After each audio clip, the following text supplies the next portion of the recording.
Hola, buenas Hola, tardes. Les saludamos desde el Tecnológico de Monterrey. Mi nombre es Karina Martínez y me da mucho gusto darles la más cordial bienvenida a esta primera conferencia que tendremos como parte del ciclo de conferencias que estamos ofreciendo a través del portal de Formando Formadores. Es nuestro interés ofrecerles a toda nuestra comunidad de aprendizaje herramientas adicionales que les ayuden a mejorar su práctica docente, más allá de los contenidos propios del diplomado, a los cuales pues nos da mucho gusto que ustedes, profesores, directivos de todo el sistema educativo nacional, tanto de México como de otras partes en América Latina, nos estén siguiendo y nos hagan el enorme favor de participar en nuestros diplomados. Este día es muy especial porque vamos a comenzar con un tema muy importante que creemos que será de gran utilidad para ustedes. Tenemos el gusto de tener con nosotros a Luz Parra Hoyos. Ella es psicóloga por parte de la Universidad Pontificia Bolivariana de Medellín, Colombia. También tiene el máster en psicología analítica y es creadora de un tema importantísimo que creemos que les va a ser de mucha utilidad para ustedes, que es la biorreprogramación. Tiene mucha experiencia en la teoría del guión mental personal y tiene una certificación internacional en coaching con código nuevo en Barcelona, el mismo que tomó en Barcelona. Ha impartido diferentes conferencias, talleres y formación a nivel internacional. Entonces es un gran gusto para nosotros poderla tener hoy aquí y que pueda compartir con todos ustedes, profesores y directivos, la conferencia 8 técnicas para que tus alumnos ganen autoestima y confianza. Creemos que es un tema fundamental en estos días, sobre todo, bueno, nos enfrentamos a chicos muy activos en el aula, donde aparte de enseñarles, tenemos también que transmitirles una serie de herramientas personales precisamente para que puedan tener un desarrollo integral. Entonces, bueno, sin más preámbulo, me permito darle la palabra a Luz Parra. Nos da mucho gusto tenerla hoy aquí con nosotros. Bienvenida. Adelante, por favor, Luz.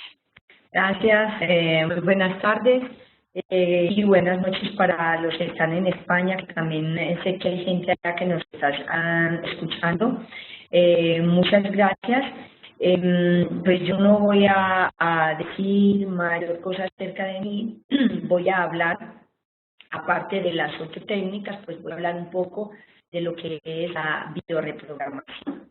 Y sobre todo la conferencia la voy a dirigir hacia los docentes que me estén escuchando y las personas en general que me estén escuchando y que están impactando en la vida de otros. Les quiero invitar a que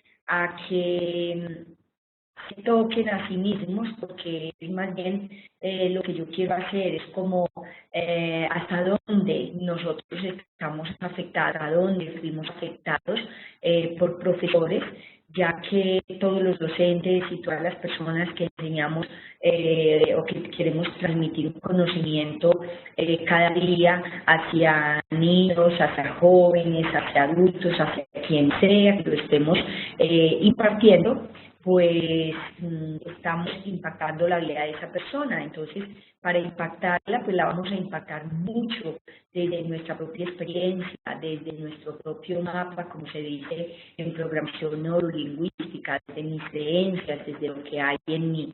Entonces yo, sobre todo mi invitación es a especialmente a que revisemos en cada uno de nosotros, ya que todos tenemos dificultades o problemas o enredos que le llamamos en la teoría de guión. De hecho, pues que no lo tuviera, pues, estaría bastante bien y a lo mejor ya no tendría que estar aquí en este plano tan maravilloso. Entonces, voy a estar dirigiendo sobre todo a que cada uno nos vamos a ir haciendo preguntas acerca de lo que yo voy comentando. Voy a ver si consigo compartir. Ahora ya no sé si voy a lograr compartir la presentación. Por favor, me digan si se ve la presentación. porque antes estaba y ya no sé con esto. ¿Me pueden decir, por favor, si se ve la presentación? Porque si pongo la presentación ya no me veo yo, entonces no sé. No se está viendo la presentación. Ostras. Pues, a ver si lo consigo entonces. Es que entonces ya no encuentro aquí. Adriana, vídeo, el chat, restaurar diseño. Ahora yo ya no veo de dónde puedo compartir la presentación. Dios.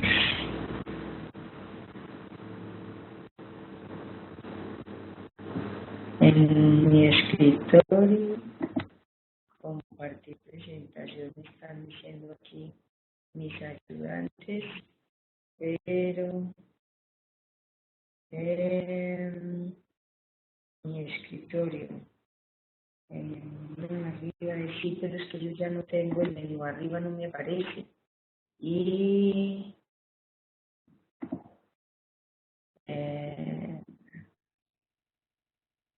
Dios, ya lo siento mucho y disculpas porque aquí ya no me aparece de dónde puedo yo compartir la presentación.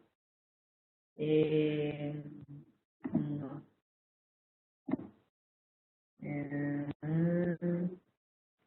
Vamos a tener inconvenientes con esto, no sé qué pasa.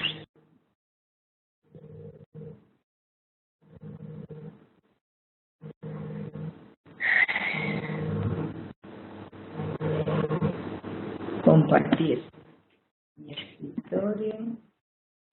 Ahora sí parece ser que va a llegar. Ahora, ¿ya sí se ve? Sí. Ahora sí estamos.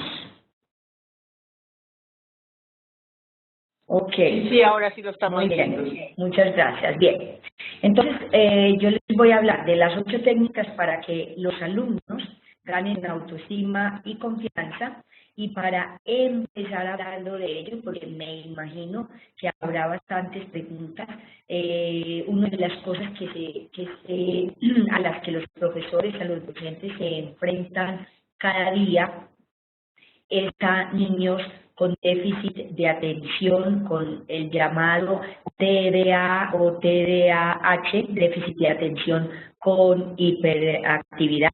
Entonces, para ello voy a hablarles un poco primero de una de las partecitas que cubre la bioreprogramación, que es el proyecto Sentido, y desde donde vamos a entender muy bien el por qué los niños o muchos niños presentan un trastorno de déficit de atención, que entre otras cosas les comento que es algo que es bastante fácil de solucionar. Entonces, les hablaré de lo que es el proyecto de Sentido y miremos qué es la bioreprogramación y cómo nos ayuda a comprender entonces mejor a los alumnos. Aquí tenemos al doctor Hammer, es un médico alemán que en el 78 le asesinaron a su hijo Dirk, y 2 años después él hace un cáncer de testículo, y su esposa, que también es médica, también hace un cáncer. Finalmente ella, después de vencer varios cánceres, fallece. El doctor Hammer todavía está vivo, y entonces el doctor Hammer empieza a investigar de por qué la muerte de su hijo, o qué tiene que ver la muerte de su hijo o el asesinato, porque fue asesinado, con que él hubiese hecho un cáncer. No es azar, no es gratuito que el cáncer lo haya hecho él en los testículos, en un testículo, y su esposa en ovarios, el primer cáncer. No es azar porque es la biología, es la lógica de la vida, es cómo el organismo responde ante un conflicto específico. Entonces Hammer empezó a investigar qué tenía que ver el asesinato, la muerte de su hijo con que él y su esposa hubiesen hecho un cáncer en el sistema reproductor. Pues bien, él, después de que investigó con todos los pacientes que él atendía, encontró que la enfermedad es una solución de supervivencia y dice, las enfermedades no son errores de la naturaleza carentes de sentido que haya que combatir, sino que son sucesos inteligentes y útiles. Eso nos va a hablar de que así sea que se nos encarne una uña, así sea una migraña, así sea una gastritis, un simple resfriado, una amigdalitis, hasta un cáncer, sea cual sea la enfermedad, tiene un sentido biológico y sucede como una respuesta de nuestro propio organismo que nos está dando un mensaje importante. Aquí llegó el Dr. Hammer. El Dr. Hammer descubrió y nos plantea cómo es que sucede la enfermedad. Entonces nos dice que nosotros vamos por la vida tranquilamente y de repente aparece un evento o un suceso que viene de manera inesperada, o sea, nos coge de improviso. Lo vivimos de manera dramática. Aparte de eso, lo vivimos en soledad, es conflictivo para nosotros y no le encontramos solución en el tiempo. De acuerdo a lo grave o incluso a la manera dramática o menos dramática como nosotros vivamos ese conflicto, pues la enfermedad va a ser más grave o menos grave. Y de acuerdo a cómo el organismo tenga que responder, el conflicto va a impactar en un órgano o en otro o también en una función. Cuando me refiero a función, me refiero a poder hacer algo. Entonces mis manos podrán funcionar o dejar de funcionar. Yo podré caminar o no caminar. Y cuando me refiero a que se afecta un órgano, quiere decir pues que puede haber una masa, un tumor, o puede haber un vacío, una úlcera, o puede haber úlcera, o más bien que úlcera es como un vacío a nivel de huesos, que sería una osteoporosis. Entonces, cuando aparece una enfermedad, ¿a qué llegamos? A que hay que descodificar, ¿qué quiere decir? Descifrar el mensaje que el organismo nos está dando. Tenemos que, porque la enfermedad es un mensaje en código que nuestro organismo nos da. Una vez desciframos ese mensaje, vamos a sanar. ¿Y qué vamos a sanar? Es el momento en que sucedió el evento dramático, porque allá y entonces lo vivimos de una manera. Y puede ser que a los 5 años, ya que vamos a hablar de educación, al niño le dijeron que es un tonto, que no entiende, que si es que es lento para entender, que si es que está retardado mental, entonces, y puede que se lo estén diciendo con humor, solo que el inconsciente no tiene sentido del humor. Entonces, cuando estamos pequeños, el niño se grabó eso en su mente inconsciente y le quedó ahí para toda su vida. Para toda su vida, hasta cuando se da cuenta que eso se puede grabar. Entonces lo que nosotros hacemos es descifrar el mensaje en código que nos da la enfermedad, sanamos el momento dramático y hacemos un nuevo programa. En este momento no digamos que no vamos a llegar hasta dónde y cómo es que vamos a hacer el nuevo programa. Lo que sí puedo decir es que tenemos que ir a ese momento específico que fue muy dramático para que con los recursos que yo como adulta tengo hoy pueda entender. Porque resulta que al niño que le dijeron que está tonto, que es bruto, que no va a aprender, sea quien sea que se lo haya dicho, su mejor amiguito, su compañerita, su mamá, su hermano mayor, su profesor, ese niño no tenía recursos y eso se le quedó grabado en su mente inconsciente, de lo cual vamos a hablar un poquito dentro de un momento. Entonces, esa persona puede llegar a tener un doctorado o puede llegar inclusive a tener un PhD y finalmente la persona sigue sintiéndose que es bruta. Es por una grabación que hizo. Sin embargo, con el adulto que somos hoy, con los recursos que ya tenemos, el adulto sabe que sí ha tenido unos logros muy importantes, entonces ese adulto ya va a poder mostrarle al niño que realmente ha llegado muy lejos. Entonces es así como lo sanamos y por supuesto hacemos entonces el nuevo programa. ¿Sí? ¿Cómo se hace? Pues yendo allá a ese momento. Y como les decía, una de las partes de la bioreprogramación, esto es solamente una partecita para lograr entender a nuestros alumnos, es hablar del proyecto sentido. ¿Qué es el proyecto sentido? Todo lo que existe primero fue un pensamiento, sea lo que sea. Entonces Mark Becher, que fue un psicólogo especialista en oncología y muy especializado en ayudar a personas que tenían esclerosis, decía que el bebé es un proyecto. Entonces, este proyecto, digamos, para hacer un jumbo, para llegar a hacer un avión, primero se hicieron pues muchas pruebas. Entonces todos nosotros pues también somos un proyecto. Muy importante tener presente que es un proyecto en la mente inconsciente de nuestros padres.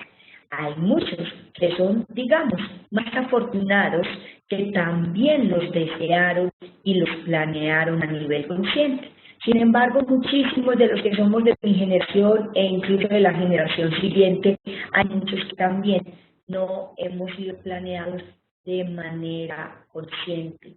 Esto lo digo y hago énfasis porque para los muchos niños deben de estar escuchando cada día de sus padres.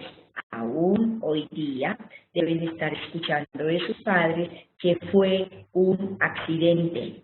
Y es importante que como profesores le digamos a los niños que no hay ningún accidente y que no hay ningún accidente porque no hay concepción sin que haya previamente un deseo de concepción. Ese deseo es inconsciente. Y habrá personas que me van a decir, pero si es producto de una violación, ¿cómo me vienes a decir que mi madre quería que la violaran? Resulta que eso está grabado en el árbol genealógico. Y si de mí hacia arriba ha habido violaciones y sobre todo si no se dicen, van a seguir pasando. Entonces, ¿para qué? Porque es para buscar una posibilidad de que alguien corte con ello, de que alguien lo sane, de que alguien lo repare. Entonces, hasta cuando es producto de una violación, es un deseo inconsciente, no que uno quiera que lo violen. Ninguna mujer quiere que la abusen, simplemente es porque ya está programado en su inconsciente para que alguien venga a sanar esa situación y a cortar con esa situación. El proyecto sentido entonces son soluciones, pues conviene a dar soluciones de supervivencia. Tenemos que aquí aparece un papá que va a proyectar, una mamá que va a proyectar en ese bebé que es el proyecto. ¿Qué es lo que proyectan ese papá y esa mamá? Puede ser que ese papá y esa mamá ni siquiera se conozcan. Se van a conocer el fin de semana en la discoteca o cada uno va a salir a una fiesta o van a ir a una fiesta y allí se van a conocer y ya en sus mentes inconscientes tienen un programa para hacer un bebé. ¿Qué sucede? Que ese niño no es un sujeto en sí de momento, sino que es un objeto cargado de ese proyecto de los padres. Cuando ese bebé venga al mundo, solo va a poder expresar el sentido del proyecto por el cual ha sido concebido. Y eso no quiere decir que nos den un solo proyecto. Sería como muy pobre nuestra vida si nos dan un solo proyecto. Nos dan muchos proyectos. Y vamos a ver más ampliamente. El proyecto, entonces, es el para qué. ¿Para qué va a venir ese bebé al mundo?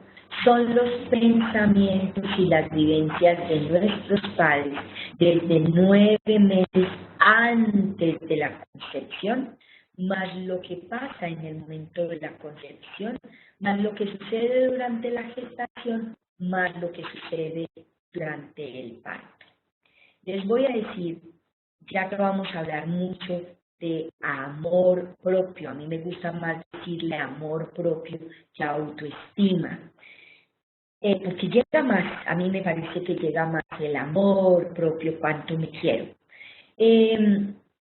Una persona recientemente atendí en uno de los talleres de Volver a Nacer, una persona que cuando nació una bebé, probablemente estaba muy gordita, entonces nació con bastante grasa. Eso tiene un nombre específico, no nos vamos a complicar ahora. Entonces nació con bastante grasa en su cuerpo y cuando nació a la mamá se le ocurrió decir qué niña tan fea. Es una mujer que es atractiva, tiene una belleza, digamos, como muy bastante común. Es atractiva, es elegante, es una mujer muy inteligente. Sin embargo, su gran drama en la vida ha sido que se ha sentido fea siempre. Entonces se ha sentido diferente de los demás. Y es porque por una pequeña frase que escuchó en el momento del nacimiento. Me voy a ir devolviendo hacia más atrás. Durante la gestación, ¿qué sucede? Si resulta que la mamá y el papá querían tener un bebé, solo que mamá quiere niña y papá quiere niño. Cuando ese bebé se está formando, entonces ya viene con proyectos de que tiene que complacer a papá y a mamá. Puede llegar a estar homosexual para complacer a ambos. Soy un niño, pero me comporto como una niña, o soy una niña, pero me comporto como un muchachito, como un machito. También puede pasar durante la gestación que el papá o la mamá sean infieles, estén con otras parejas. Habitualmente son mucho más los hombres los que están con otras parejas. Entonces esa persona ya va a traer proyectos de infidelidad, entre otros. Y voy a seguir más atrás lo que puede estar pasando durante la concepción. Entonces, en ese momento de la concepción, las personas pueden estar pensando, voy a hacer un bebé para que sea bien diferente a como yo soy, para que no sea pobre, para que tenga amor, para que triunfe en la vida, porque yo no he logrado nada en esta vida, yo soy un fracasado, yo no sirvo para nada, a mí nadie me dio amor, yo vivo vacío. Lamentablemente, aunque la persona esté deseando que su hijo o su hija sea totalmente lo opuesto que ese señor o esa señora, resulta que como el inconsciente no entiende órdenes en negativo, lo que el bebé graba es fracaso, infidelidad, frustración, vacío, no sirvo para nada, somos pobres, solo hay escasez, solo hay dificultades. Entonces, los proyectos pueden ser muchísimos y pueden ser la gran mayoría que nos han dado, son bastante dolorosos. Nada más pensemos en un niño o una niña que son producto de una violación, por ejemplo. ¿Cómo se está sintiendo esa madre? Desvalorizada, maltratada, ultrajada. Por supuesto que le va a costar mucho amar a ese bebé si es que se queda con él, ¿sí? Entonces, esa personita ya viene con toda esa desvalorización. Hay mucha desvalorización en muchísimas personas. Yo casi que me atrevería a decir que el 90% de las personas estamos desvalorizadas por una razón u otra, bien sea por el momento de la concepción, bien sea por algo que sucedió en el momento de la gestación, en el momento en que el papá le pegue a la mamá, la insulte, la maltrate. Ese maltrato que vive la mamá, el bebé lo percibe de manera personal y directa. Y les quiero decir que eso está bastante documentado por médicos, inclusive afortunadamente que han investigado. Yo lo veo cada fin de semana que hago un taller de volver a nacer, me doy cuenta y lo ratifico cada vez más de cómo eso queda grabado. Es que es muy fácil que quede grabado. ¿Por qué? Porque va a quedar grabado con la química de las emociones, va a quedar grabado a nivel celular.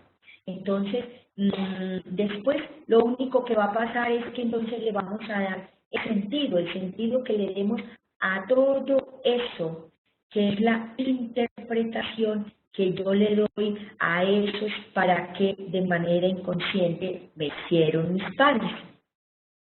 Como empecé a hablar de el trastorno de déficit de atención, o lo mencioné un poquito, y yo sé que esto es algo a lo que los profesores se enfrentan cada día y tienen mucha dificultad con esos niños, porque yo sé que los profesores tienen grupos de 35, 40, 45 alumnos, y con uno solo que tenga déficit de atención, ya la clase va a ser un caos. Entonces, les voy a poner un ejemplo para que sea más sencillo. Una madre me llama una vez un papá, me pide una hora para su hijo, una cita para que les atienda a su hijo de 9 años. No puedo, la agenda está muy ocupada, le digo que me llame a la mamá, le hago 2 o 3 preguntas a la mamá. ¿Qué le pregunto? Le pregunto sobre cómo fue la gestación, le pregunto si ese bebé era deseado. La mamá me dice que no era un bebé deseado, que ambos estaban estudiando y que era muy complicado tener ese bebé cuando se quedaron embarazados.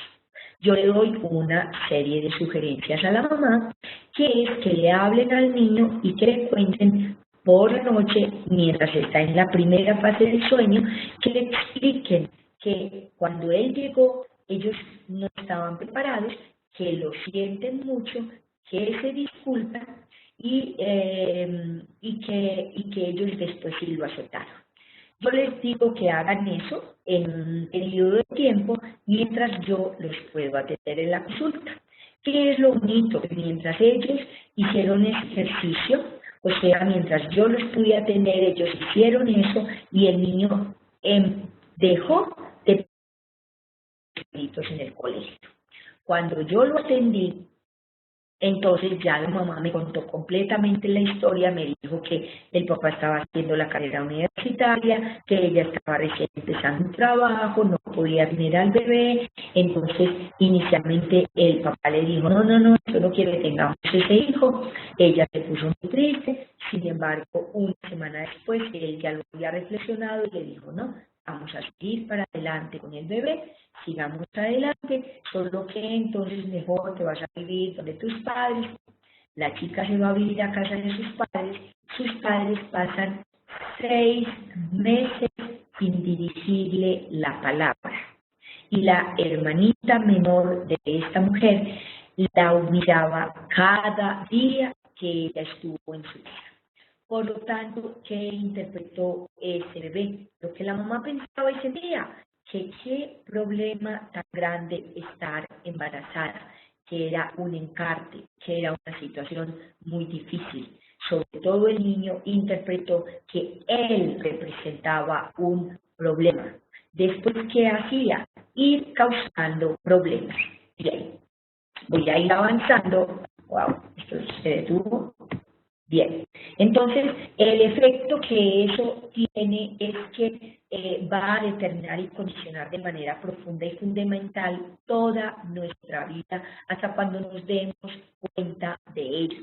Eso nos da una sensación de no vivir nuestra propia vida, nos da sensación de vivir una vida sin sentido y elegimos profesiones que van a reparar nuestra historia. Hay diferentes tipos de proyectos, yo solamente le voy a mencionar, aparte de los que ya mencioné, unos 2 o 3, y uno de ellos es ser un niño de reemplazo.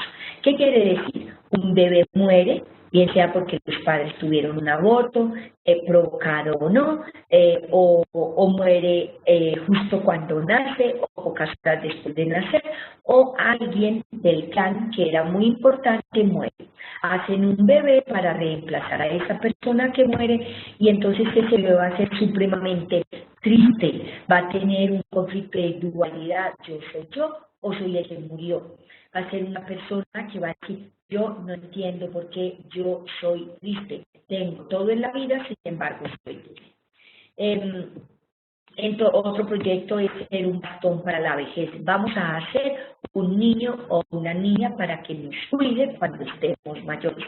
Esa persona va a tener que estar disponible. Por más que conscientemente quiera casarse, no lo va a lograr. ¿Por qué? Porque tiene que estar disponible para sus padres, porque es un trato que ha hecho de manera totalmente inconsciente. Y como ha sido inconsciente, es un poco un títere de ese proyecto que le dieron sus padres, también de manera inconsciente, que conste que no estoy buscando a los papás, porque lo han hecho de manera inconsciente. Voy a beber un poco de agua.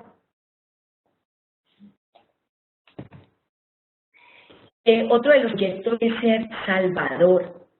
Papá y mamá hacen un bebé para ayudar a los otros. Lo que pasa es que cuando piensan en ayudar, especialmente en sacrificarse a sí mismos, entonces el sentido de ese proyecto de Salvador va a ser sacrificados, personas que hacen y hacen y hacen por los demás y se olvidan de sí mismos, porque quienes menos hacen es por sí mismos. Y otro de los proyectos es ser papá o mamá de reemplazo. El papá o la mamá necesitan de alguien que les haga de papá. Entonces yo voy a ser una niña para que me dé el amor que mi mamá no me dio, porque mi mamá me abandonó o porque mi mamá se murió cuando yo estaba muy pequeño, lo cual vive también el niño o la niña como un abandono, porque mi mamá me odió desde que yo nací, porque yo no entendía, porque mi mamá no me pudo creer, no me supo creer, porque mi mamá me regaló, porque me dejaron en un orfelinato, etcétera, etcétera. Entonces es un papá y una mamá que están haciendo un niño y necesitan que alguien les haga de papá o de mamá. El sentido obviamente también va a ser sacrificio, el niño entonces se convierte en el padre de sus padres y no puede, o de alguna manera es como si no tuviera derecho a ser niño, a disfrutar, a ser feliz. Son personitas que ya desde pequeñas le dicen, ay, pero como es de maduro, pero es, mira las respuestas que da, es como si fuera un viejo. ¿Sí? Entonces el proyecto sentido para concluir en esta parte es una expectativa inconsciente puesta en el niño, que está orientada a reparar los sufrimientos que ha habido en el árbol genealógico. Vamos a mirar un poco cómo funciona la mente. Entonces tenemos que se divide, no porque esté dividida, sino para poderlo entender mejor. Si comparamos con un iceberg, vemos que cuando vemos un témpano de hielo o un iceberg, la parte que vemos es muy pequeñita respecto a la que no vemos. Entonces lo que vemos es solo un 5% y eso corresponde a nuestra mente consciente. También está la parte que no vemos, que es la mente inconsciente, que en cambio es un 95%. Esa mente consciente es lo que nosotros deseamos o lo que queremos. Luego voy a hablar un poco más de esta parte. Nosotros podemos desear muchas cosas a nivel consciente, fantasear, soñar con ellas. Sin embargo, si yo tengo grabado en ese 95% que no merezco, eso es lo que va a comandar los hilos de mi vida. ¿Por qué? Porque eso que yo grabo en mi mente inconsciente, lo grabo como una solución de supervivencia. Después lo que va a suceder es que va a ser de repetición automática. Ahí podemos grabar que no merezco ser rico o rica, que no merecemos ser amados, o que es mejor no amar, que mejor no triunfar, porque no conviene, que vamos a ser abandonados, que vamos a ser traicionados. Ya con esa partecita voy a entrar en estas 8 técnicas. Y quiero decirles, en una ocasión yo iba a unas clases de Midrash y psicología con un rabino judío y nos dijo una frase que a mí me impactó, me pareció muy hermosa. Él decía, un rabino dijo que otro rabino dijo que otro rabino dijo. He aprendido mucho de mis padres, también he aprendido de mis maestros y de quienes más he aprendido es de mis alumnos. Yo le agrego que también he aprendido de los libros y de quienes más aprendo cada día es de mis alumnos y de mis consultantes. De hecho, nos da tiempo, porque me parece que me voy quedando sin tiempo a pesar de que voy hablando bastante rápido. Si nos da el tiempo, les contaré una historia muy bonita acerca de cómo una profesora aprendió de su alumno. Vamos a entrar entonces en las 8 técnicas para lograr que las personas tengan amor propio y confianza. Entonces, vamos a hablar de la libertad. Entonces, a mí me gusta esta frase de Rousseau, la libertad es la obediencia a la ley que uno mismo se ha trazado. Aquí es donde yo quiero que nos vamos preguntando, como seres humanos que estamos en esta conferencia, como profesor, como docente o no, como persona, como facilitadora, las personas que yo sé, algunos que están ahí, que los conozco, a la gran mayoría no, y los que después van a poder escuchar esta conferencia cuando la compartamos, bien sea en YouTube, en el canal de la universidad. Entonces, la pregunta mía es, o la sugerencia es que nos preguntemos, ¿sabes tú qué meta? ¿Cuál es tu ley? ¿Qué es lo que quieres? ¿Cuáles son tus valores? ¿Hacia dónde aspiras llegar? ¿Sabes qué quieren tus alumnos? ¿Sabes cómo les puedes ayudar a descubrir lo que quieren? A ti te permitieron soñar, te permitieron fantasear, tú sueñas, tú ambicionas tener cosas, ambicionas dar una clase fantástica y maravillosa, ambicionas cada día hacerlo mejor, tener más calidad de vida, tener más salud. ¿Cómo está tu nivel de fantasía, tu capacidad de soñar? ¿Te la anularon? ¿Te la castraron, para decirlo de manera vulgar? Sí, son muchas las preguntas que nos podemos hacer. Aquí me dicen que envié las preguntas, aquí estoy poniendo algunas y estoy diciendo algunas. Una de las cosas que sucede con mucha frecuencia, ¿sí? Como están viendo la presentación, a una persona en Barcelona, estábamos en un grupo de estudio y decía que el profesor en la China le había puesto a comer pasto porque comer a un burro, ya que no quería acatar las órdenes sin cuestionar. Tenemos un niño que hace una pregunta y un papá o un profesor, en todo caso un adulto, que no permite ser interrogado ni cuestionado. Entonces, a esas personas se les dijeron que como es un burro, porque cuestiona, que pregunta, porque dice profesor, pero ¿cómo así que no todas las veces 1 más 1 es 2? En biología, 1 más 1 es 3. Entonces, a esa personita que se atrevía a decir eso, le dicen que es un burro, que es un bruto.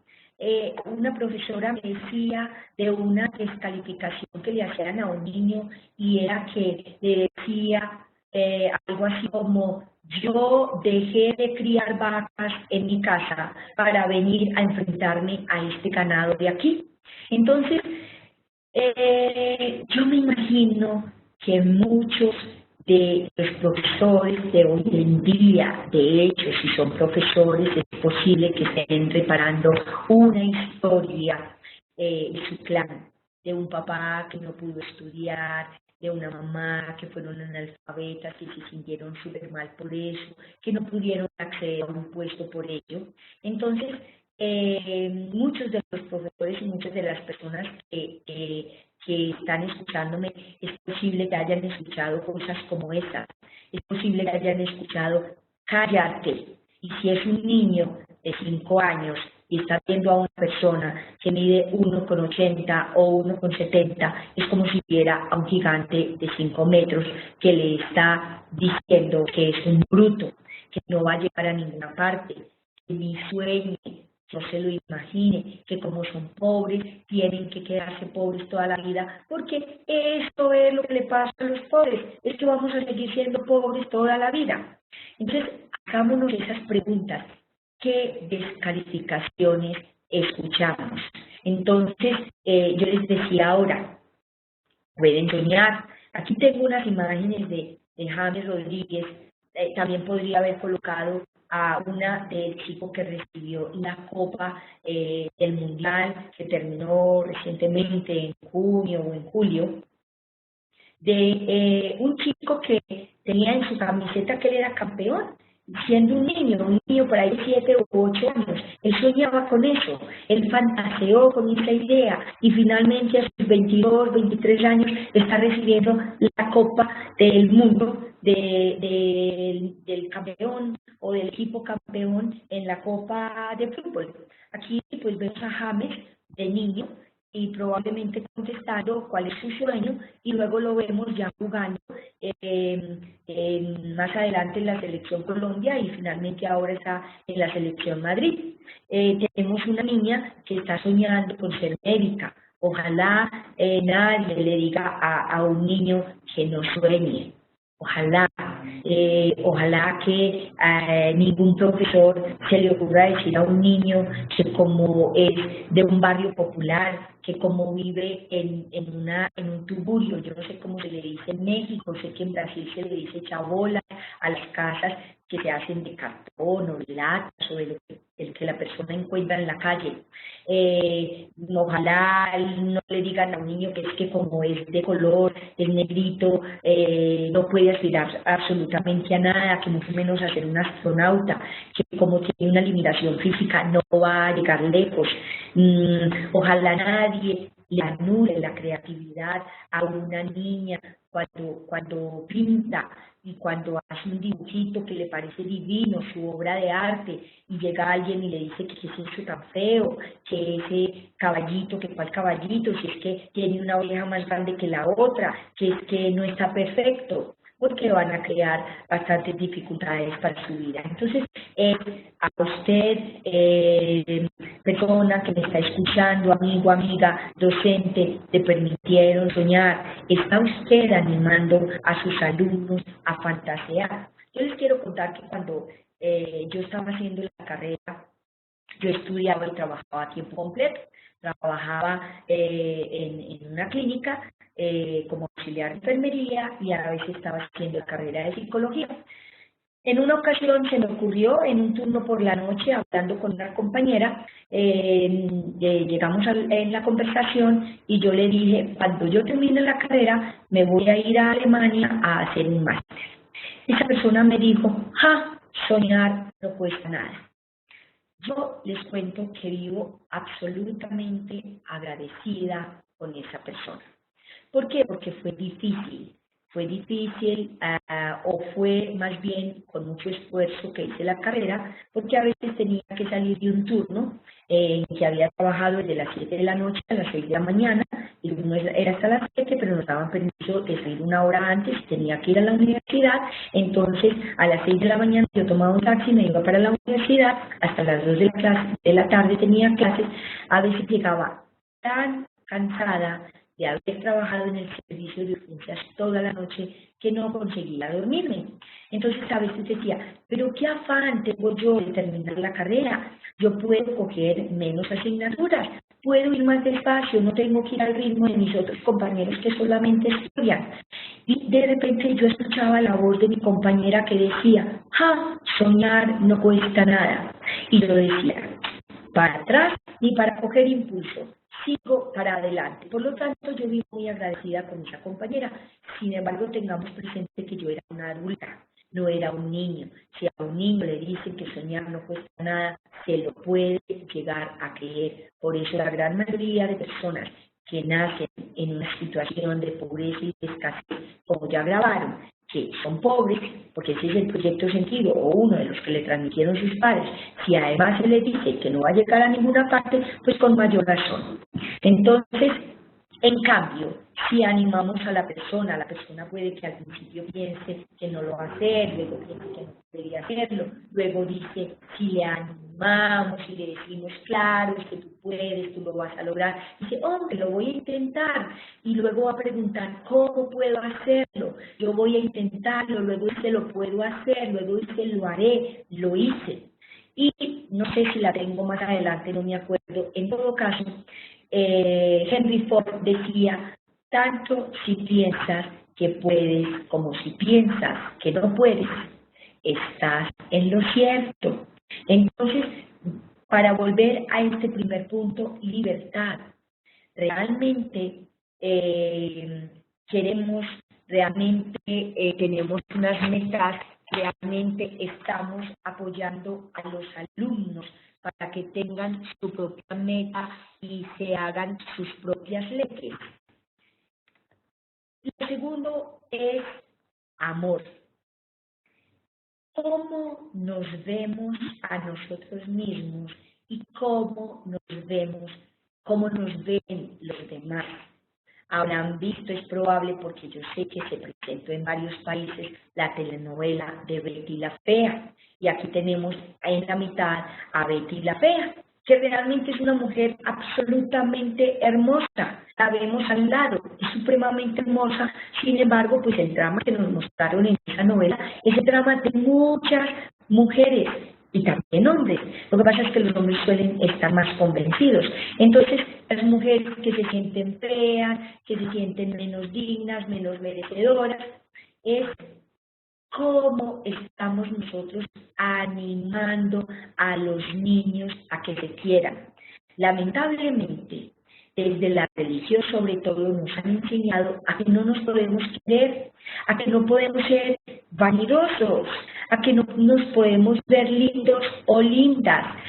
Desafortunadamente, muchas veces el papá o la mamá le dicen que tonto, es que quiere creer, es que deja de ser creído o creída, decimos en Colombia, yo no sé cómo se dice en México, a las personitas que son vanidosas. A mí me encanta particularmente cuando veo una niña que es vanidosa, un niño que le gusta arreglarse, y les animo a que lo sigan siendo, a que se quieran mucho a sí mismos, a que sean sus mejores cómplices, sus mejores amigos. Entonces tenemos una frase de Oscar Wilde: el amor a uno mismo es el comienzo de un romance que dura toda la vida.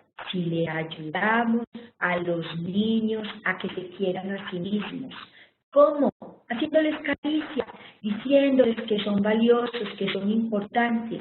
Entonces esa personita ya no va a estar en la necesidad de estar llenando vacíos, de que otros le reconozcan. Simplemente es que se va a querer a sí mismo y así va a estar llenito o llenita, y cuando quiera encontrar un amor, pues es desde su propia llenura, desde su propia satisfacción, no desde su propio vacío.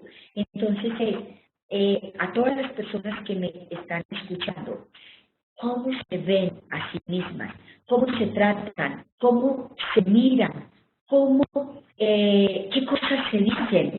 ¿Alguna vez se miran al espejo y se dicen, estoy linda, estoy bien, me siento feliz, soy muy afortunada? Voy a ir avanzando. El tercer tip sería el respeto. Y entonces tenemos otra frase, la responsabilidad acrecienta el respeto que uno siente por sí mismo. Le estamos enseñando a los niños a que se respeten. Papá y mamá están permitiendo que el niño sea capaz de probarse a sí mismo que sí es capaz, que sí puede. O los profesores tienen que estarle poniendo infinidad de tareas o de deberes a los niños para la casa, para que estén muy ocupados. O para que mamá y papá no tengan tiempo de compartir con ellos o porque no tienen tiempo. Entonces los niños tienen que pasarse horas en el colegio, 7 horas, quizá menos, quizás más, normalmente es un promedio de 6 horas, 7 horas, y luego tienen que estar haciendo 5 horas de tareas, o aunque sean 2. Si llegan a la casa, para que descansen, para que jueguen, para que disfruten, para que sean felices. Y sin embargo, muchas veces les ponen muchos deberes y le toca a ellos hacerlos a papá y a mamá. Luego, a los niños que llevan los deberes muy bien hechos, porque se los hizo papá o mamá, les califican muy bien. Al niño que se esforzó por hacerlo él, muchas veces los profesores le dicen que están muy feos. ¿Hasta dónde se está respetando a ese niño? ¿Hasta dónde se le está enseñando a que la primera fidelidad es consigo mismo? Aquí tengo unas frases que dice las 3 R's: respeto por ti mismo, respeto por los demás, responsabilidad por todas tus acciones. Y a mí me encanta lo de cumplir mis propias expectativas. Disculpa si no cumplo tus expectativas. Mi prioridad es cumplir las mías. Papá o mamá pueden estar deseando que el chico o la chica hagan una carrera y lo que al niño le gusta o a ese jovencito le gusta es el arte o la música o cantar. Permítales que sean felices y que llenen sus propias expectativas. Profesores, docentes, animen a sus alumnos a que sean capaces de ser fieles a ellos mismos, a que sean ellos mismos. Me encanta esta frase: sé tú mismo, los demás puestos están ocupados. También es de Oscar Wilde.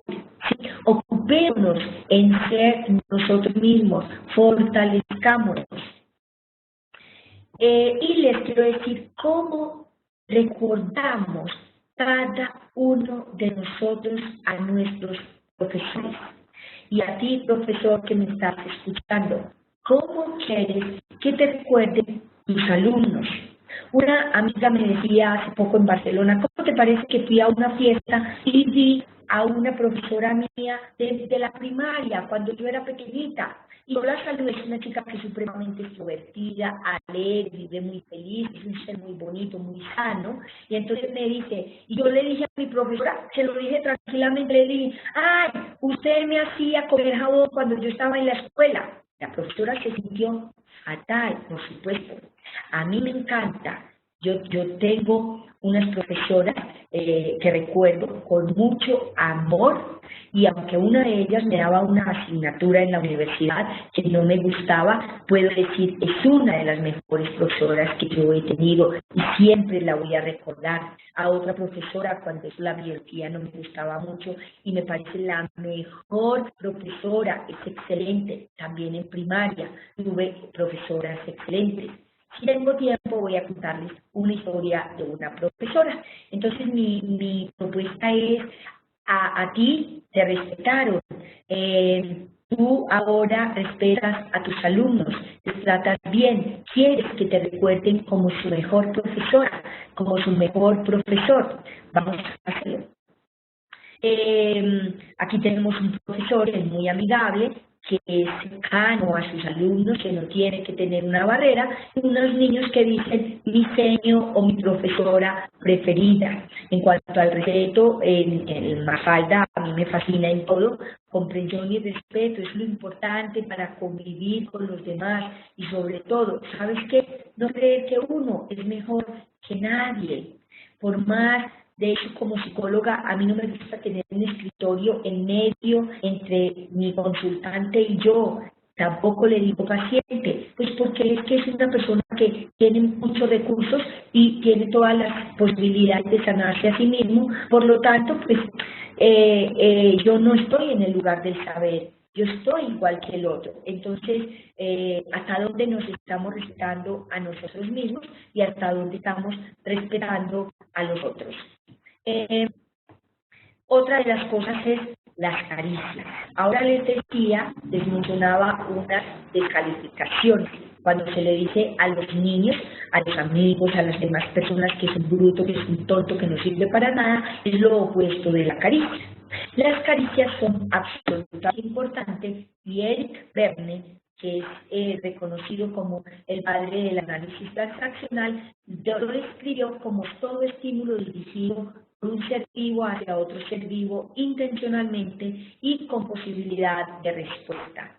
Es la unidad de reconocimiento que estimula las células nerviosas y sin la cual difícilmente se puede sobrevivir física o psíquicamente. Una persona que no recibe una caricia se va a hacer golpear porque es mejor, va a ser capaz de sobrevivir más fácil. Si al menos le golpean, si al menos existe para alguien porque le golpean, a que sea totalmente indiferente para otro.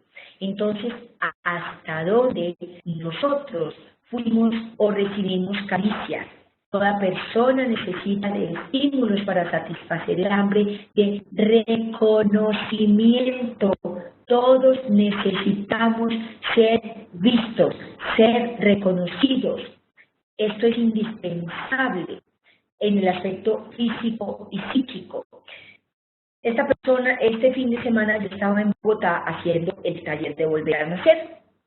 Una persona que yo sé que es excelente en su trabajo, lleva a las empresas supremamente bien, yo la veo supremamente inteligente, se está formando en bioreprogramación, y entonces decía, yo necesito que me reconozcan. ¿Por qué? Porque ella no tenía su propio reconocimiento. ¿Por qué? Porque si desde pequeño se nos hace de lado, no se nos tiene en cuenta, se nos descalifica, se nos desvaloriza, vamos a estar buscando siempre el reconocimiento, que nos den el amor, que nos den la caricia. Entonces, me encanta esto que dice A, B y C, las mejores vitaminas, el abrazo, los besos y las caricias. Estamos abrazándonos a nosotros mismos, nos estamos haciendo caricias a nosotros mismos, nos estamos diciendo qué bien que lo hice. El papá o la mamá le están diciendo al niño o a la niña, estoy contento, estoy feliz de que le va muy bien, tú puedes, tú eres capaz, tú lo vas a lograr. Estamos haciendo eso. O por el contrario, estamos haciendo lo opuesto y descalificando a los niños. ¿Sí? Tengamos presente, y a nosotros mismos, por Dios, porque es que todo empieza por nosotros mismos. Si yo me acaricio, pues voy a ser capaz de acariciar a los otros. Y lo siguiente es tener presente las emociones. Hay dos tipos de emociones, unas que son sanas y otras que son enfermas. Las emociones sanas son solamente 6. En cambio, los sentimientos de enfermar, que le llamamos sentimientos de guión en la teoría de guión, son 31.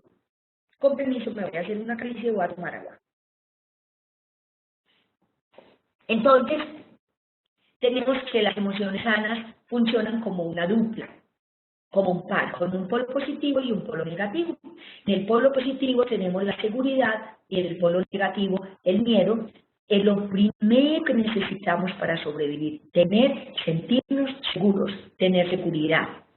En el polo opuesto está el miedo, lo segundo es el amor, y en el polo opuesto está la ira, o más conocida como la rabia, lo tercero es la alegría, y en el polo opuesto está la tristeza, y cada una de esas emociones del polo negativo no quiere decir que sean malas o que sean negativas. De hecho, es supremamente importante poder acogerlas, saber acogerlas.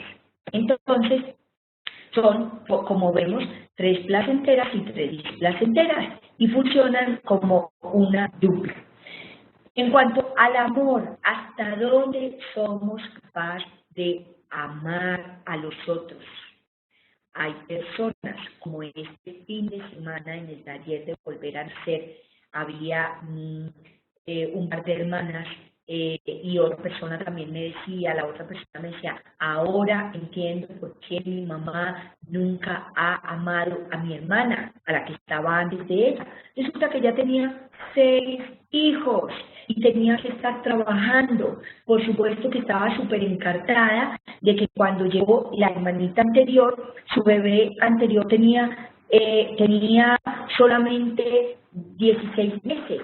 Había una diferencia muy escasa porque hay veces que se embarazan, cuando el bebé tiene 3 meses y se embarazan, entonces se llevan escasamente 1 año de diferencia.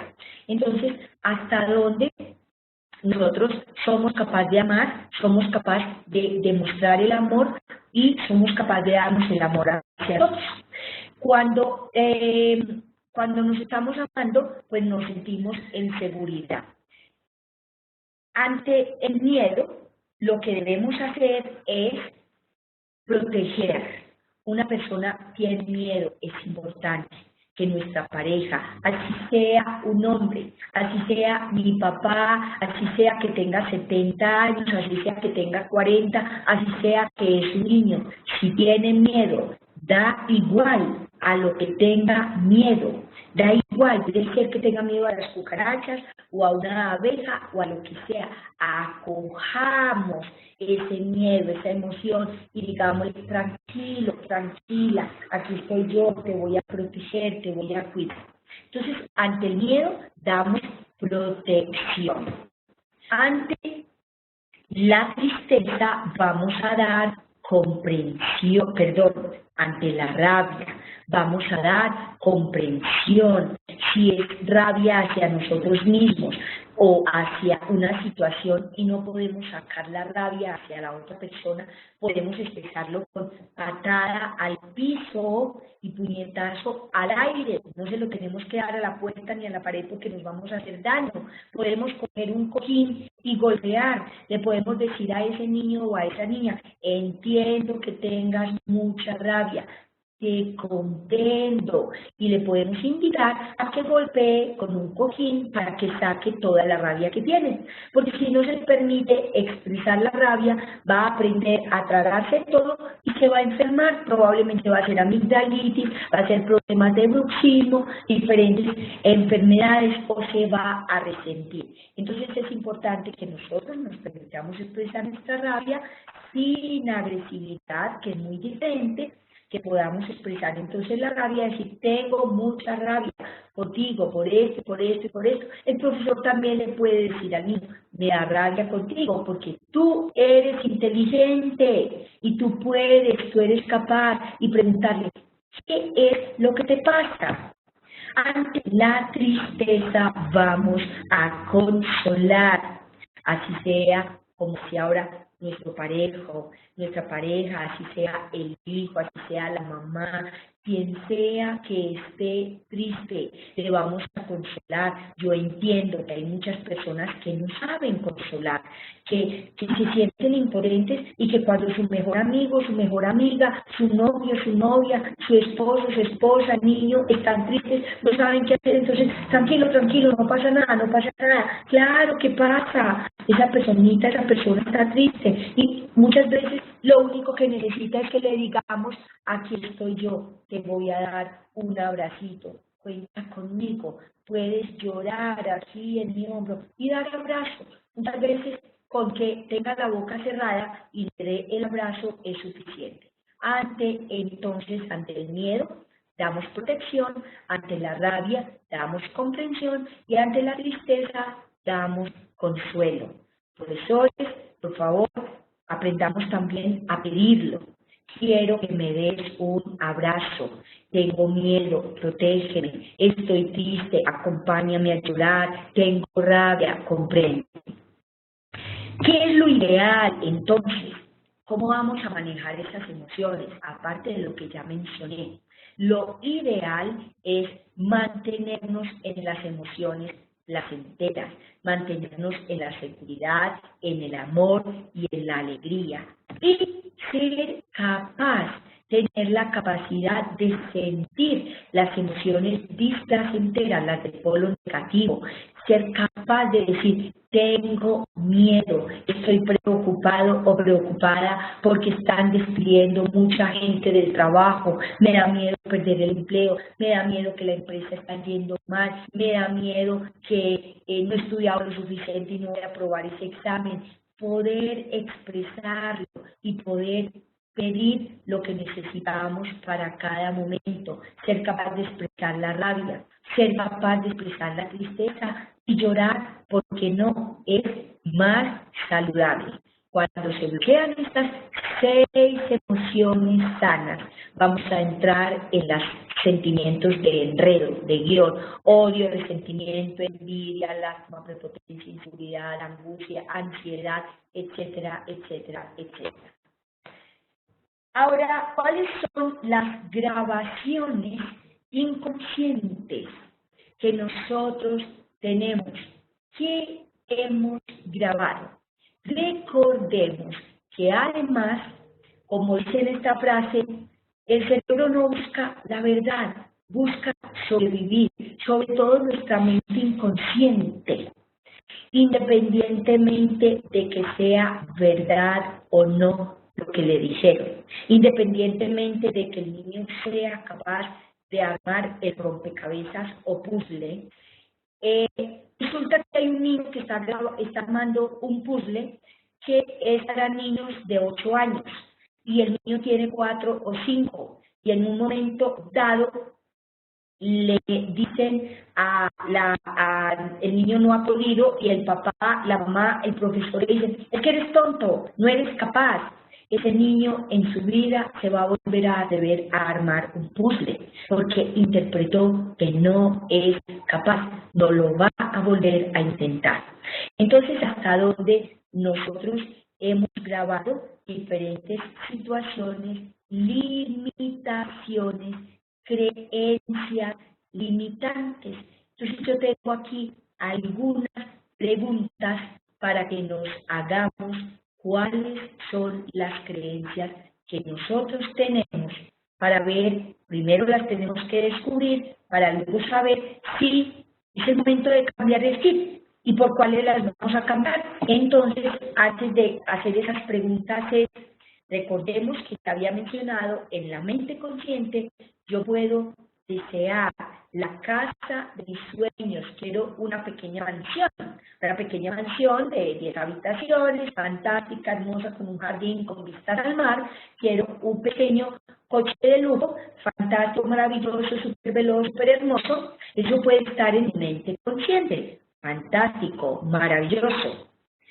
Y si en mi mente inconsciente yo grabé que no merezco, que somos pobres, que los pobres no van a llegar lejos nunca, que los pobres no lo van a conseguir, entonces de pronto llegaré a tener un carrito pequeño, un cochecito, un Renault 4, yo no sé si en México existen, en los otros países existen, pero aquí en Colombia todavía hay bastantes de ellos. Entonces voy a tener una casa pequeña. ¿Por qué? Porque en nuestra mente inconsciente, recordemos que todo lo grabamos como solución de supervivencia y pudimos haber grabado que no merecemos, que es mejor mantenerse pobres para poder llegar al reino de los cielos, que es mejor no amar, porque cuando yo amo, la persona que amo, que puede ser mi papá o mi mamá, se fueron de casa y me abandonaron, que yo no voy a triunfar porque me dijeron que nunca lo voy a lograr, que yo no voy a ser capaz, que yo no puedo. Entonces, la idea es que encontremos cuáles son nuestras creencias limitantes. ¿Qué aprendiste? ¿Qué escuchaste acerca de tu inteligencia? ¿Qué escuchaste acerca del dinero? ¿Qué escuchaste de las relaciones de pareja? ¿O qué interpretaste? Porque cuando estábamos pequeños, papá y mamá se separan y es muy doloroso, probablemente decidimos, es mejor no amar, porque es que si yo me caso, voy a amar y después el marido me deja. Entonces el papá se va y abandona a los hijos. ¿Qué interpretamos acerca de la comida? que interpretamos acerca de las mujeres.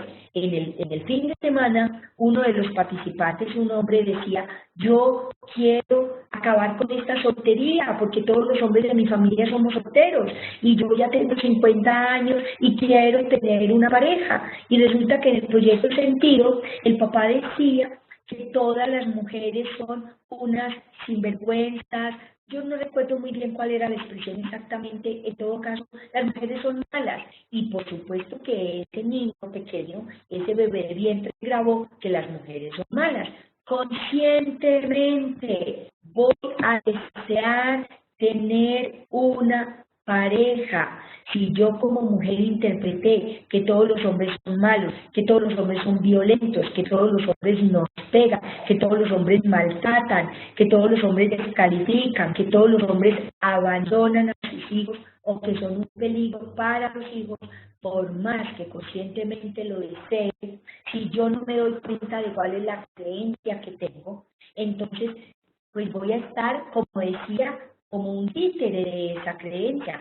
Por lo tanto, mi invitación: hagámonos, entre otras, unas preguntas. ¿Cuáles son tus creencias? Esas creencias que te limitan. ¿Por qué es importante? Porque lo primero, si yo las conozco, las voy a poder cambiar. Y lo segundo, como persona que estoy impactando en otros, desde mis propias creencias limitantes, voy a estar transmitiendo a los niños y les voy a poder estar diciendo a los niños: es que tú naciste en un barrio popular, te tienes que acostumbrar que eso es la vida, que es lo que hay y que no vas a tener nada más en la vida. Yo, casi que para cerrar, les voy a decir: yo tengo un amigo al que admiro muchísimo, porque él nació en un barrio y creció en un barrio popular. Cuando tenía 3 añitos, tenía que levantarse muy temprano, en la madrugada, 3 de la mañana, para ir a ayudarle a su madre a buscar en las bolsas de basura desperdicios, restos, cosas útiles para tener algo de comer y para tener ropa para vestirse. Luego tenían que irse a trabajar a un restaurante. Y ese chico se propuso, dijo: yo voy a tener casa, voy a tener carro y voy a tener dinero en el banco, voy a manejar chequera. Ese chico que soñó, que cuando escuchó de pequeño a su padrastro decir: no hay con qué darle educación a estos niños, él dijo: yo voy a estudiar. Ese chico hoy día es un médico, es bioenergético y ayuda a muchas personas. Entonces, nosotros nos podemos creer las cosas que nos dijeron. Los profesores pueden impactar muchísimo, para bien o para negativo, en la vida de las personas. Entonces, yo les invito a que una vez terminemos aquí, escribas tus creencias, sobre todo porque no hay tiempo. A mí me da vergüenza porque me dijeron que tenía 1 hora y media y ya estamos en el tiempo.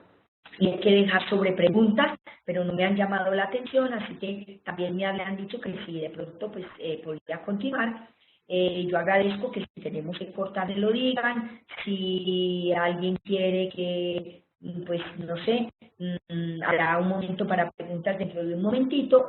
Escriban sus creencias, ¿qué pienso yo del sexo? ¿Qué pienso de los hombres? ¿Qué pienso de las mujeres? Aquí hay una pregunta que me parece muy interesante: la dificultad para aprender matemáticas. La dificultad para aprender matemáticas tiene que ver, entre otras cosas, porque puede haber más de acuerdo a la historia de cada persona. Un conflicto con el padre, puede ser un conflicto con el padre, o les voy a contar un ejemplo así pequeñito. Me llevaron a una niña de 14, 15 años, creo que tenía, y que era excelente en todo lo demás, en química, en física, en todo, y excepto en las matemáticas. Bien, me dijeron que tenemos 10 minutos para cerrar, muchas gracias. Esta personita tenía mucha dificultad con las matemáticas. Resulta que la mamá estaba embarazada por Navidades y ellos se quebraron en su empresa.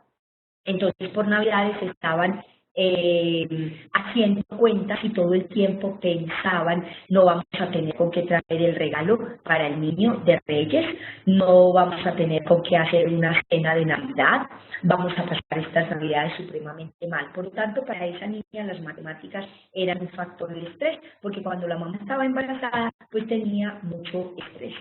Entonces, yo les invito a que luego escriban sus creencias y luego las cambien por otras positivas. El querer hacer lo contrario, los profesores en general dicen quiere llamar la atención. Yo le voy a decir, hay una frase que me encanta, ámame cuando menos lo merezca, porque es cuando más lo necesito. Y entonces ahora sí voy a contar la pequeña historia, la voy a contar muy resumida. La profesora Thompson dice que una profesora probablemente había sido bastante perseguida, no quiero juzgar a nadie de los que persigan, de los que tengan ese hábito, porque probablemente es lo que recibieron. En todo caso, una profesora posaba, veía a un niño, dice la historia que cuando ella empezó el primer día de clases, digo, yo a todos los quiero por igual. Entonces dice, es la primera mentira que contó, porque realmente no es posible, ni siquiera una mamá puede querer a sus hijos por igual, porque cada uno tiene una esencia diferente. El caso es que había un niño que estaba sucio, descuidado, olía mal, estaba delante, se veía cansado, y la profesora cuando calificaba sus exámenes era feliz, poniéndole notas malas, poniéndole en rojo porque el rojo es como negativo. Hasta que un día, revisando las notas de los años anteriores de ese niño, veía que 5 cursos antes los profesores decían, este niño es excelente, da gusto enseñarle a él, está siempre dispuesto a aprender, es súper activo en clase, participa, es colaborador con los otros niños. Al siguiente año las profesoras escribieron, el niño tiene una situación preocupante, su madre está enferma. Al siguiente año dice, la madre de este niño ha muerto, él está solo, habrá que prestarle atención porque ha quedado con el padre, con otros hermanitos, el papá está alcohólico, tiene una situación difícil, es importante apoyar al niño. La siguiente vez ya, pues cada vez el niño estaba más en deterioro hasta que le tocó a esta profesora. Cuando ella vio estas notas, decidió cambiar y decidió prestarle atención a ese niño y decidió preguntarle.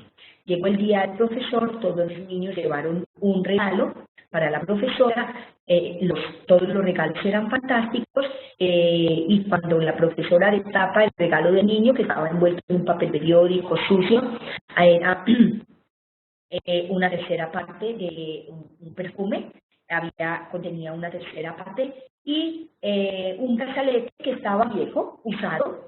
Los otros niños se burlaron de él, se rieron. Tengan por favor presente que los niños tienen un comportamiento muy cruel. Animen a los niños a que se pongan en el lugar del otro, que no traumaticen a los niños, porque también los niños casi que son los primeros. Entonces, cuando la profesora se pone el brazalete y dice que es muy hermoso, y además de eso se aplica su perfume, el perfume que el niño le da y le dice que es delicioso, ese niño es impactante la reacción que tiene, porque le dice, gracias profesora. En este momento se me están parando los pelos porque siento eso. Él dice, gracias profesora, ese es el perfume que mi madre utilizaba. Y tengamos presente que la mamá hacía 2 años había fallecido de una enfermedad muy grave. El caso es, años después, el niño le va mandando, le dice que por fin pasó a la secundaria, que pasó a la universidad, que se gradúa con honores, que hace un doctorado, invita a la profesora a su boda, porque siempre le decía que era su mejor profesora. Cuando ella le dice, pues como mi madre no está, yo quiero que usted sea quien me acompañe a mi boda, la profesora acepta, y el niño allá pues que ya es un adulto muy conmovido, la abraza y le dice, gracias profesora, usted me reconoció, usted es la persona más importante en mi vida, porque usted hizo un cambio, usted me enseñó y me mostró que yo valía. La profesora, con lágrimas en los ojos, le dice al niño también al oído, le dice a este joven, dice, gracias porque tú me enseñaste a enseñar. Fuiste tú quien me enseñó a tener en cuenta a mis alumnos. Entonces yo les quiero preguntar, ¿cómo quieres que tus alumnos te recuerden? Habrá que educar con respeto, con autoridad, con comprensión, confiando, diciéndole a esa persona que confíe en ella, que se merece lo mejor del mundo, acompañando a ese niño, mostrándole con amor, haciéndole caricias. Podemos invitarles a soñar, podemos mostrarles que es posible un futuro mejor, podemos descalificar a los niños. Este es Nick Widwick, que a mí me encanta, es un hombre que admiro enormemente. Estudia, ya como podemos ver, no tiene brazos, él a su pequeño pie le dice que tiene una pata de pollo, es un conferenciante internacional para quienes no le conozcan. Al niño que está ahí es su hijo, porque se casó hace unos 3 años con esta mujer que es hermosa, tienen un niño que nació en perfectas condiciones. Sus padres nunca le dijeron que él no podía, aunque no tiene brazos ni pies. Hay otros que sí tienen brazos, pies, cerebro, que son inteligentes y que alguien les ha dicho que no podían. Por favor, profesores, preguntémonos, ¿a ti te han dicho que no puedes? ¿Te han dicho que porque eres muy inteligente no debes estar en este colegio o en otro? ¿O que porque en un momento dado no te pudiste concentrar, que es que eres bruto, que es que eres un burro?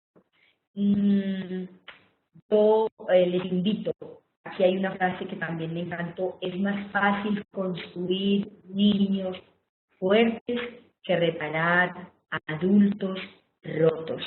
Por favor, ayudemos, démosle amor a esos niños, digámosles que es posible, que pueden llegar al éxito. Y vuelvo a recordar la frase de Henry Ford, tanto si piensas que puedes como si piensas que no puedes, estás en lo cierto. Les quiero contar una pequeña anécdota. Yo compartí casa aquí en Medellín con una amiga antes de irme a España, una amiga a la que quiero mucho, ella era profesora, ella me hacía muchas preguntas acerca de qué podía hacer con ese niño, con el otro, con el de más allá, que eran conflictivos, niños de colegios, de un colegio de un barrio muy popular. El caso es que a ella un día le dijeron, tienes este grupo, y era el grupo que todos tachaban como el más difícil, el más conflictivo. A ella le tocó ese grupo. Un año me dijo, ¿qué puedo hacer? Y yo le dije, hazles muchas caricias, anímalos, diles que ellos pueden, etcétera, etcétera, muchas caricias. El caso es que cualquier día la llaman a ella al teléfono, tiene que irse a la oficina, va al teléfono y ella los deja y les deja haciendo unos deberes. Todos los niños están en absoluto silencio, tanto que llama la atención de la profesora que tuvieron en el grupo anterior, el año anterior. Entonces, son niños de primaria, la profesora pasa, le llama mucho la atención el silencio absoluto que hay en ese salón, se asoma, ve que la profesora no está en el salón y dice, ¿cómo es posible? ¿Cómo es posible? ¿Dónde está la profesora? Dice, está prestando al teléfono. Dice, pero ¿cómo es posible que ustedes estén tan quietos, tan tranquilos, ahí trabajando, si conmigo eran tan indisciplinados y eran horrorosos y yo no los aguantaba? Y una niña le contestó, es que Sabina nos da amor. Quiero cerrar con eso. Muchas gracias, espero que les sirva bastante. Creo que hay un tiempo para preguntas, lamento mucho si le tomé demasiado tiempo. Espero que haber aportado un granito de arena para el mejor estar de la humanidad. Es con mucho amor y Antes no me daba tiempo porque estaba hablando bastante rápido. Si en este momento se pueden hacer preguntas, si las hacen por audio, no sé cómo lo coordinan Alma y Karina. Estoy dispuesta a contestar algunas preguntas durante el tiempo que haya disponible. Creo que después estará colada la conferencia, probablemente también colgarse en mi canal de YouTube, donde además hay otros videos sobre la reprogramación y diversos temas de los que comento. Muchas gracias por su atención.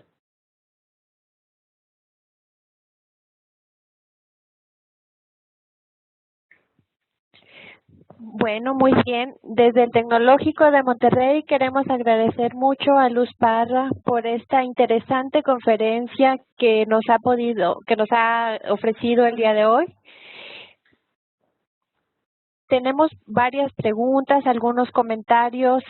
Desafortunadamente el tiempo ha transcurrido muy rápidamente, ha estado muy interesante. Creo que ha sido muy clara Luz, así nos han comentado los maestros a través del chat. En este momento están enviando comentarios, felicitaciones. Nos da mucho gusto que les haya sido de interés esta conferencia.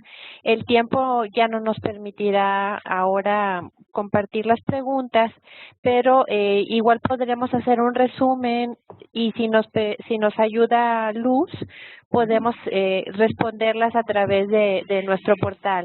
Sí, pueden con mucho gusto, si lo adecuado es que sea a través del portal, si no también pueden enviarme correos electrónicos, con mucho gusto respondo el correo electrónico como a ti te parezca más conveniente. Si tú quieres puedes decir mi correo electrónico y que me las escriban.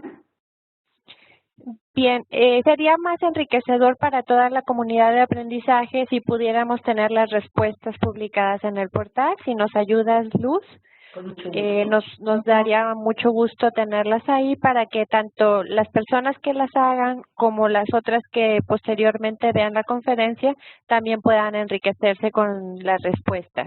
Con mucho gusto, yo estoy dispuesta a atender las preguntas. Muy bien, pues bueno, sin más, les agradecemos a todos quienes estuvieron hoy participando activamente, muy atentos a la conferencia. Y Luz, muchísimas gracias. Creo que las 8 técnicas que nos has compartido han sido muy claras. Nos queda muy claro cómo podemos nosotros apoyar a los alumnos, inclusive yo creo que a nosotros mismos en lo personal, en cualquier medio de trabajo, en cualquier grupo, equipo en el que estamos colaborando, nos llega profundo, yo creo, estas enseñanzas que nos compartes con tanta congruencia y pues quedamos abiertos a través del portal para continuar nuestro diálogo. Muchísimas gracias, Luz. Te enviamos un gran abrazo desde el Tecnológico de Monterrey. Gracias por invitarme y con mucho gusto, algún otro tema, estaré encantada de contribuir al bienestar de la humanidad. Muchas gracias, Luz. Hasta luego. Hasta luego. Gracias.